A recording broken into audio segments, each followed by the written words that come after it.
Bonjour à tous, je m'appelle Mathieu Lacombe, je suis kiné dans une association de malades, donc l'AFM Téléthon, où je coordonne un certain nombre de choses relatives à la prise en charge rééducative. Et auparavant, là j'y suis depuis 4 mois, et auparavant j'ai travaillé une vingtaine d'années à Garches en réanimation. Écoutez, en tout cas, merci de cette invitation. Merci, petite pensée pour Nicolas Odag, qui n'est pas là aujourd'hui, mais pour des raisons très heureuses. Je pense à lui. Et donc, je vais débuter cette session sur la prise en charge du patient SLA en 2023, en faisant un focus sur l'évaluation de l'atout et sur les différentes techniques qui existent, qui ont légèrement bougé en 20 ans, mais surtout qui sont mieux comprises et je pense un peu mieux réglées, mieux utilisées. Mes conflits d'intérêts ou mes liens d'intérêts qui sont assez légers. Et je vais donc débuter juste pour rappel un petit mot sur la sclérose latérale amyotrophique, une pathologie neurodégénérative qui touche les patients adultes, donc qui n'est pas si rare que ça, qui touche entre 4 et 6 000 cas en France, avec donc une atteinte des deux motoneurones, une atteinte centrale et périphérique, donc une atteinte complexe à la symptomatologie, à la cinétique qui est variable. On ne parle pas d'une SLA, mais plutôt des SLA, avec des formes qui sont diverses, avec quand même comme point commun une atteinte qui va toucher, donc motrice, qui va toucher les membres et l'axe du tronc, et donc dans les muscles respiratoires qui vont être impactés vont favoriser des syndromes restrictifs, et d'autre part un dysfonctionnement bulbaire. Et ce dysfonctionnement bulbaire, il va être à l'origine de dysphonie, de dysarthrie, de troubles de déglutition qui vont alimenter un encombrement qu'il va falloir gérer. C'est une pathologie qui est rapidement évolutive, donc au pronostic assez sombre, donc une espérance de vie de 2 à 3 ans après l'annonce du diagnostic, et donc avec une atteinte respiratoire qui est le plus souvent impliquée. Donc un mot sur le contexte respiratoire. Le contexte respiratoire est le suivant: une faiblesse des muscles respiratoires qui va augmenter, qui va favoriser donc un syndrome restrictif, une hypoventilation alvéolaire qui va être compensée par la mise en place de ventilation mécanique non invasive et éventuellement invasive avec la trachéotomie, et d'autre part un drainage bronchique qui est déficient du fait des muscles respiratoires, mais également du fait de la dysfonction bulbaire, qui va notamment au niveau de la toux impacter son efficience. Et donc on se retrouve dans des situations d'encombrement qui sont alimentées par des troubles de déglutition du fait du dysfonctionnement bulbaire, qui va nécessiter des techniques de désencombrement, avec entre autres l'aide à la toux, qui n'est qu'une technique parmi d'autres pour assurer le désencombrement de ces patients. Donc voilà, donc des stratégies de compensation complémentaires, une prise en charge très pluridisciplinaire qui inclut l'orthophoniste, enfin le logopède, le médecin, l'ergo, le kiné, et donc une prise en charge comme ça en équipe. Concernant la toux, des choses que vous connaissez, la toux, vous savez que c'est 3 temps, c'est une inspiration profonde, ensuite une phase de compression avec une fermeture de glotte et une contraction des muscles isométriques expiratoires, puis une ouverture de glotte pour permettre de générer des débits qui soient suffisamment élevés pour assurer le drainage des sécrétions dans la région proximale des voies aériennes. Donc en soi, on arrive tous à tousser avec des débits assez élevés, 600, peut-être 700 litres par minute. Par contre, pour un patient SLA, le déficit des muscles respiratoires va entraîner une limitation de ces débits, du fait de l'incapacité à pouvoir prendre suffisamment d'air et du fait de l'incapacité de pouvoir comprimer cet air. Et donc on retrouve, notamment chez les patients non bulbaires, déjà une diminution du débit qui va être généré.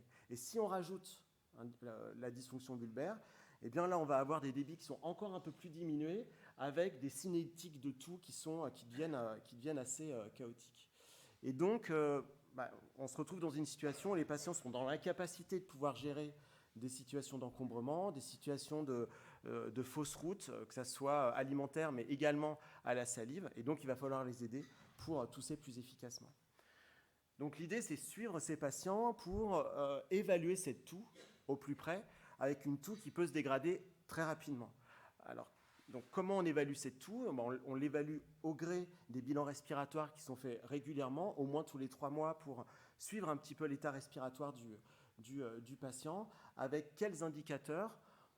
je me suis dit que le premier, c'était quand même la clinique, c'est-à-dire questionner le patient sur une éventuelle difficulté à pouvoir se désencombrer.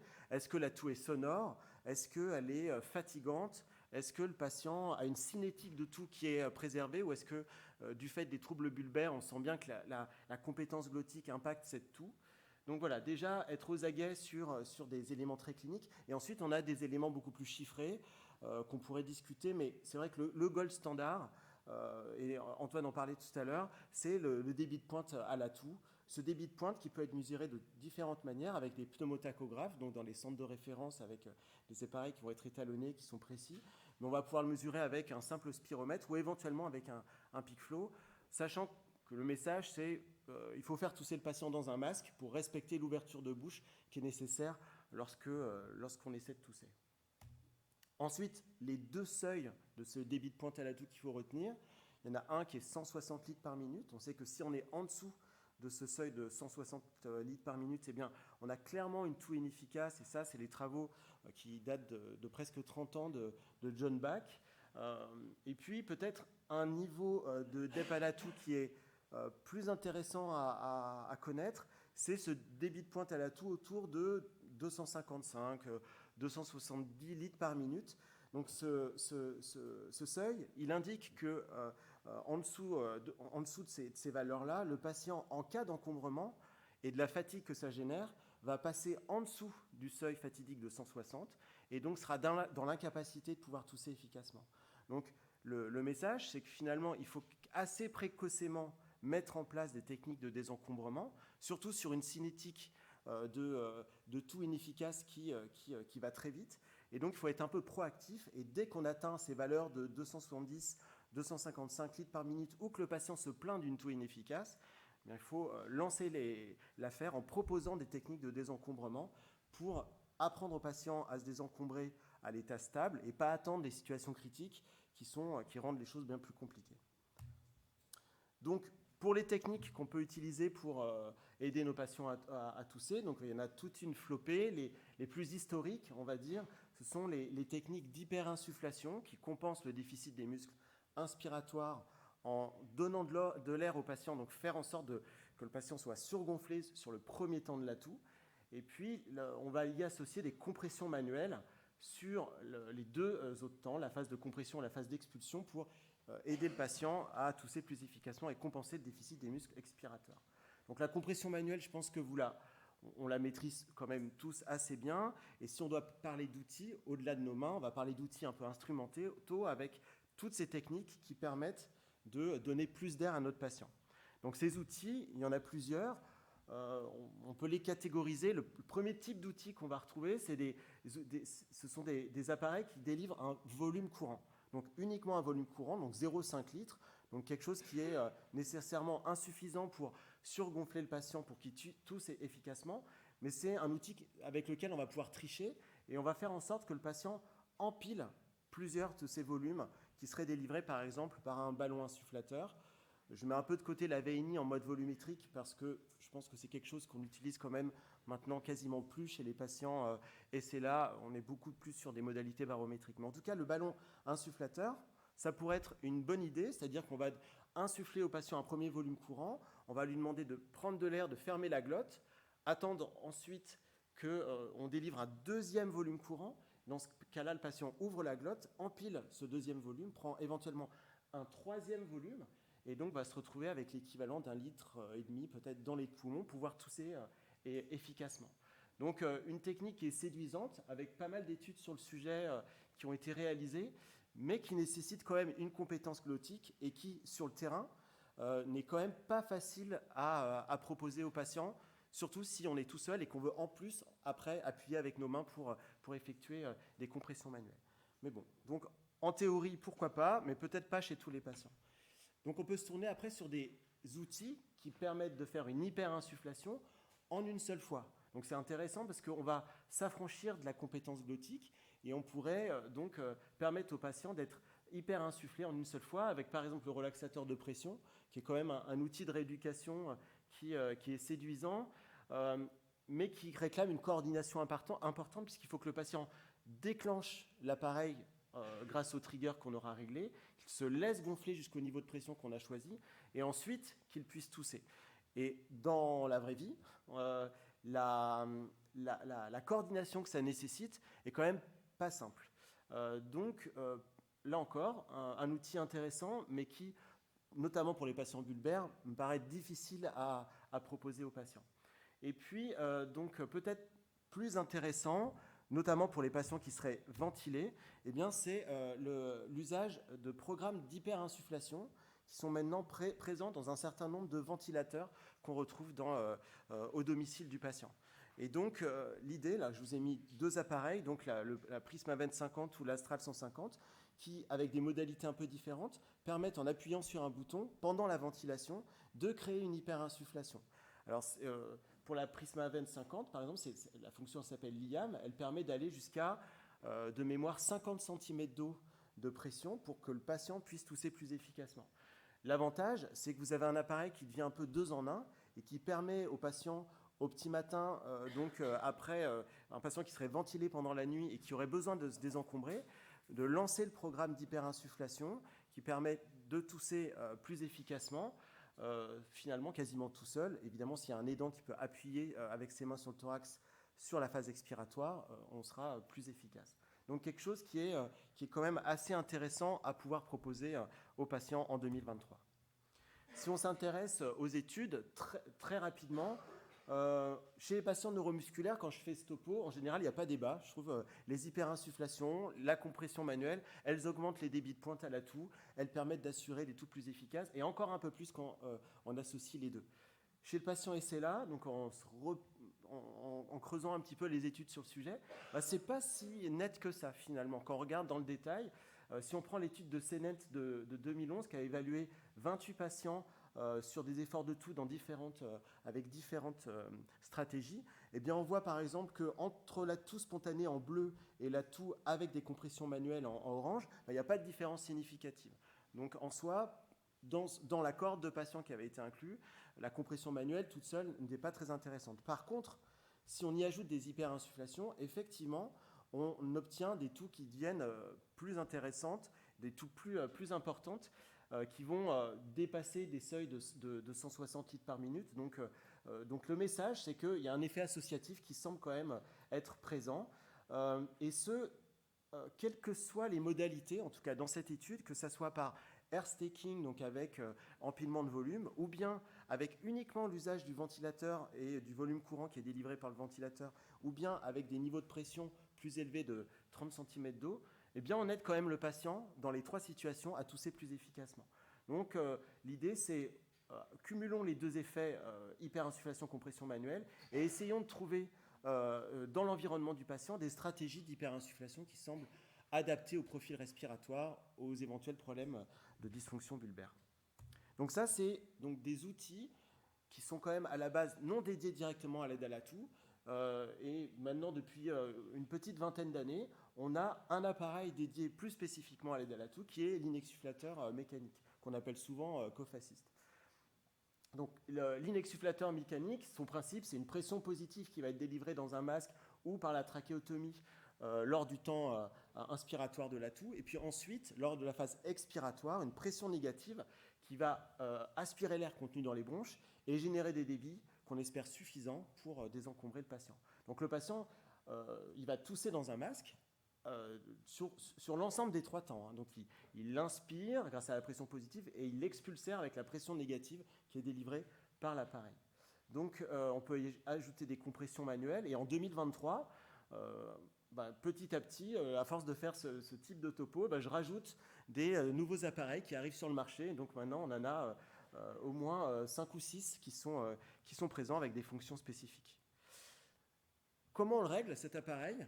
En 2023, on fait maintenant du cousu humain. Je pense que dans les années 2000, très honnêtement, on réglait en termes de pression des pressions un peu stéréotypées, plus 40, moins 40 cm d'eau pour tout le monde. Et effectivement, les premières études montraient bien à quel point ça marchait quand même déjà très bien. En 2023, on a une meilleure connaissance du sujet et on a des ranges de réglages qui sont un peu plus larges. On utilise plutôt des modes automatiques qui favorisent le fait que le patient puisse l'utiliser à la maison. Les pressions d'insufflation, elles sont rarement supérieures à 40 cm d'eau. Les pressions d'exsufflation, elles sont beaucoup plus variables, entre moins 10, moins 15, voire jusqu'à moins 60 cm d'eau. Notamment, je pense aux patients qui seraient trachéotomisés, chez qui on va mettre des pressions d'exsufflation assez fortes pour vaincre les phénomènes de résistance. Et ensuite, des débits, des temps d'insufflation qui sont variables. En fait, l'idée, c'est qu'on va essayer de s'adapter à la sensation du patient et en réglant progressivement cet insufflateur, en réglant d'abord la pression d'insufflation, la pression d'exsufflation et les temps. Donc, je vous invite à en rediscuter avec nous et avec Cédric Dumont dans notre atelier qu'on fera cet après-midi à 15h30. Donc, pour ceux qui sont encore là, on sera ravis d'en discuter avec vous. Donc, l'idée, c'est essayer de trouver les meilleurs réglages en s'appuyant encore une fois, quand même beaucoup sur de la clinique. Déjà, est-ce que ça aide le patient? Est-ce que ça lui permet de se désencombrer correctement? Quelle est sa sensation d'efficacité? Est-ce que ça lui donne suffisamment d'air? Est-ce qu'il peut prendre davantage d'air? Est-ce que c'est confortable? C'est des choses qu'on peut traduire sur les différents paramètres de l'inexsufflateur. Et le débit de pointe à l'atout qui est mesuré sur l'appareil, est-ce qu'on l'utilise? Là, je mets un point d'interrogation et puis des points de suspension parce qu'on sait que ce débit de pointe à l'atout, il est quand même, il peut être conservé malgré des phénomènes de collapsus et donc finalement, c'est quand même pas un très bon indicateur pour proposer des réglages pertinents. Un petit mot sur la littérature en vous disant, là encore, on sait que l'inexsufflateur, il augmente les débits de pointe à l'atout, il n'y a pas de débat là-dessus. Par contre, est-ce que c'est un meilleur outil que les techniques d'hyperinsufflation associées aux compressions manuelles?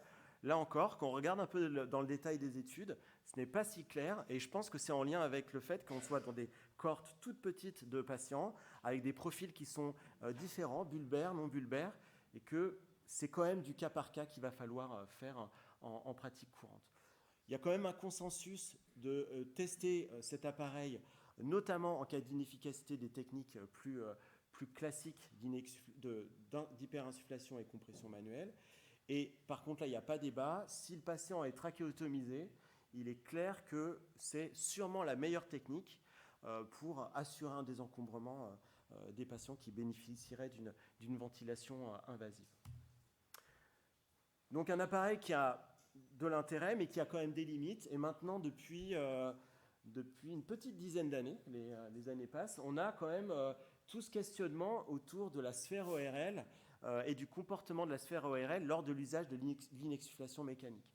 Et chez les patients SLA, eh bien, on sait qu'il y a des phénomènes de collapsus qui existent et qui ont été documentés quasiment en première intention par Tina Andersen sur des travaux d'observation des phénomènes de fermeture de la sphère ORL, donc au niveau hypopharyngé et au niveau laryngé, par une nasofibroscopie qui est réalisée pendant l'usage de l'inexsufflation mécanique sur différents niveaux de pression, de plus 20, moins 20 cm d'eau jusqu'à plus 50, moins 50 cm d'eau. Et donc, qu'est-ce qu'elle observe, Tina Andersen? Eh bien, des phénomènes de collapsus lors de la pression positive, donc à l'insufflation, à différents niveaux, donc notamment avec une adduction des cordes vocales lors de cette pression positive, une tendance à avoir une rétroflexion de l'épiglotte qui va fermer le passage, qui va empêcher l'air de pouvoir passer correctement, et puis même au niveau de l'hypopharynx, un recul de la base de langue qui va empêcher l'air de pouvoir rentrer, et notamment lorsque les pressions sont élevées. Et à l'exsufflation, elle témoigne également d'une adduction des cordes vocales et également d'une obstruction au niveau de la région hypopharyngée qui est un petit peu aspirée par la pression négative, et notamment chez les patients bulbaires qui ont des atteintes avec une hypotonie en fait, de cette sphère ORL qui va créer cette obstruction lors de l'exsufflation. Donc, elle propose, Tina Andersen, d'éventuellement titrer les niveaux de pression en utilisant la nasofibroscopie. En pratique, ça paraît assez compliqué, où il faudrait quand même des équipes très aguerries pour lancer ce genre de titrage avec la nasofibroscopie. Et donc, finalement, l'autre solution, c'est peut-être analyser les débits qui sont mesurés lors de la pression positive et de la pression négative. Et donc ça, c'est ce qu'a proposé Sancho tout récemment, en 2022, qui a étudié de la même manière, de plus 20, moins 20 cm d'eau jusqu'à plus 50, moins 50 cm d'eau, le comportement des débits qui était mesuré grâce à un pneumotachographe, et chez 70 patients, il me semble. Et qu'est-ce qu'il remarque? Eh bien, il remarque deux choses. Comme l'a montré Tina Andersen, qu'il y a des phénomènes de limitation de débit lors de l'insufflation, et donc dans près de 50% des cas, donc quand même c'est important, plutôt chez les patients qui auraient une dysfonction bulbaire, et plutôt chez les patients qui auraient donc une atteinte pseudo-bulbaire, c'est donc une atteinte plutôt du premier motoneurone, du premier motoneurone avec une atteinte plutôt centrale avec des phénomènes un peu réflexes de fermeture. 2 minutes, je vais y arriver. L'autre point qui est vraiment important, c'est que sur l'exsufflation, il y a également ce même phénomène qui apparaît. Et donc, ce qu'il faut retenir, c'est qu'on a certes des limitations de débit, mais avec une conservation du débit de pointe à l'atout. Et c'est ce que je vous le disais tout à l'heure, c'est-à-dire que le débit de pointe à l'atout n'est pas impacté, mais juste derrière. En fait, sur le collapsus qu'on va observer, on va avoir l'air au-dessus du collapsus qui va sortir avec une vitesse importante. Donc, on a des débits importants qui permettent d'avoir un débit de pointe à l'atout qui est présent. Mais ensuite, il y a une fermeture au niveau de la sphère ORL qui va limiter les débits. Et donc, Sancho le voit chez à peu près 30% des patients, et notamment chez les patients qui auraient des atteintes bulbaires et donc avec une hypotonie de la sphère ORL. Donc, un message important, le débit de pointe à l'atout qui est mesuré sur l'appareil, sur l'inexsufflateur, il ne témoigne pas de ces phénomènes de collapsus. Par contre, l'analyse globale de la courbe débit-volume ou de la courbe de débit, elle peut être intéressante. Donc, ça sera ma dernière dia, quasiment, pour vous dire qu'une proposition pratique, qu'est-ce qu'on fait? Si les débits de pointe sont effondrés, en tout cas passent en dessous de 270, 255 litres par minute, ou que l'atout est inefficace, on teste l'hyperinsufflation et les compressions manuelles. Si ça ne marche pas, on lance l'usage d'un inexsufflateur avec un titrage assez classique qu'on reverra cet après-midi, si le patient est non bulbaire. Et s'il y a des difficultés d'obstruction, quelle est la solution? Eh bien, à l'insufflation, on peut essayer de diminuer la pression d'insufflation, augmenter le temps d'insufflation, diminuer le débit d'insufflation pour éviter d'agresser finalement et de créer ce réflexe de fermeture.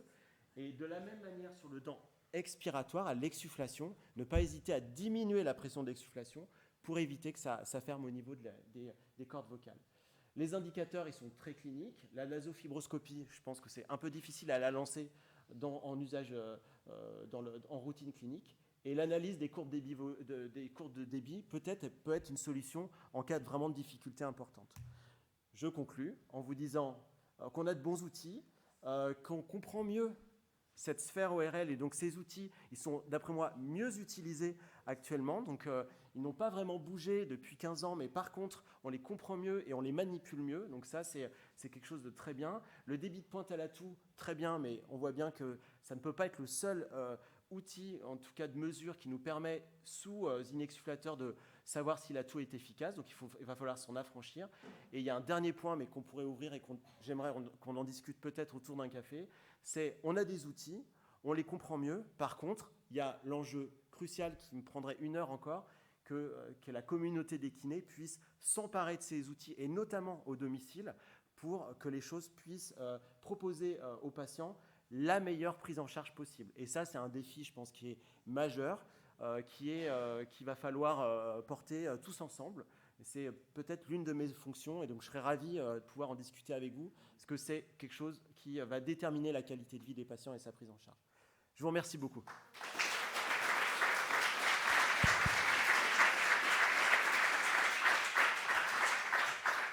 Merci Mathieu pour ce topo très complet, d'avoir quand même tenu le temps. Est-ce qu'il y a des questions dans la salle? On va peut-être en prendre une ou deux. Oui. Bonjour, merci pour cette présentation très claire. Ma question justement, c'est sur le dernier point de la diapo, sur la continuité des soins. Je travaille en ville et en fin de compte, on a essayé que des patients qui ont une SLA puissent voir un pneumologue dès l'apparition de troubles respiratoires. Ça n'a jamais vraiment été mis en place. Et donc comment, en fin de compte, faciliter l'indication à la prise en charge en pneumo, voire de techniques instrumentales. Alors pour l'instant, j'ai pas de solution toute faite. J'y réfléchis.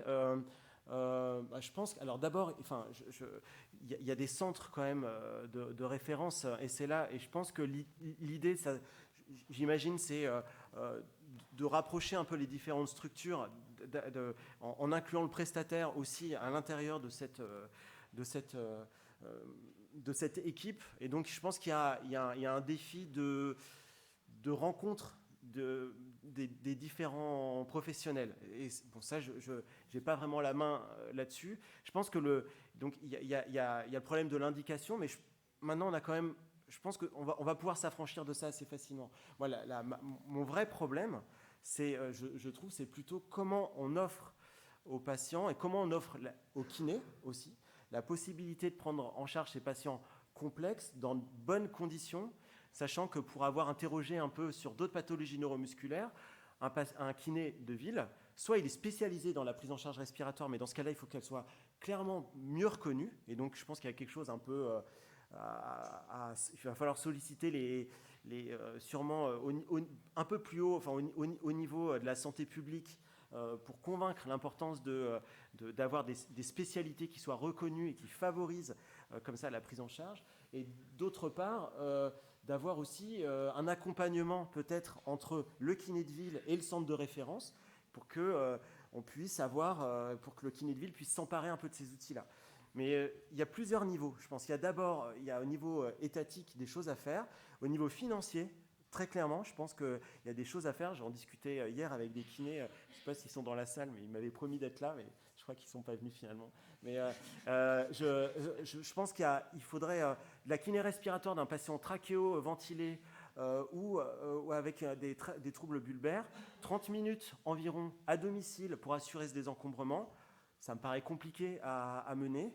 Et donc, je comprends très bien qu'un kiné de ville, il prenne un patient un peu comme ça pour aider, mais c'est compliqué, je pense, à mener. Et puis, il y a l'autre point, c'est que le kiné, il est là éventuellement 1 fois, 2 fois, 3 fois dans la semaine. La difficulté, c'est qu'est-ce qui se passe à 3h du matin, qu'est-ce qui se passe à 7h du mat quand le patient est encombré. C'est les familles qui s'en chargent. Donc, il faut accompagner les familles qui dépassent leur rôle d'aidant de famille et de rôle de conjoint. Et donc tout ça, c'est des questions qu'il faut mener. Comment on amène ou alors il faudrait créer des structures un peu d'urgence qui permettraient... Bon, il y aurait plein de possibilités.